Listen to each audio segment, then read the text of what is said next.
খেলাফত বিলুপ্তির ১০০ বছর, ইতিহাসের এক কালো অধ্যায়। ১৯২৪ সালের ৩ মার্চ আনুষ্ঠানিকভাবে মুসলিম বিশ্ব থেকে শেষ খেলাফত, অটোমান খেলাফত, বিলুপ্ত ঘোষণা করা হয়। এটি ছিল প্রায় ১৩০০ বছরের ইসলামী খেলাফতের সমাপ্তি, যা মুসলিম উম্মাহকে নেতৃত্ব ও ঐক্যের বন্ধনে আবদ্ধ করেছিল। তবে এই পতন হঠাৎ ঘটেনি, এর ষড়যন্ত্র শুরু হয়েছিল বহু আগে। ১৮৭৬ সালে অটোমান সাম্রাজ্যে সাংবিধানিক সংস্কারের মাধ্যমে পাশ্চাত্যের প্রভাব বৃদ্ধি পায়। এরপর ১৯১৪ সালে প্রথম বিশ্বযুদ্ধের সময় অটোমান সাম্রাজ্য দুর্বল হতে থাকে। পশ্চিমা পরাশক্তিগুলো, বিশেষত ব্রিটেন ও ফ্রান্স, মুসলিম বিশ্বকে বিভক্ত করতে গোপন চুক্তি, সাইক্স-পিকো চুক্তি, ১৯১৬ চুক্তি করে।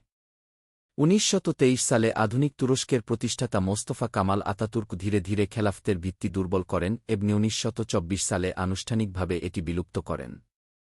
এর ফলে মুসলিম উম্মাহ রাজনৈতিকভাবে বিভক্ত হয়ে পড়ে, যার প্রভাব আজও বিদ্যমান।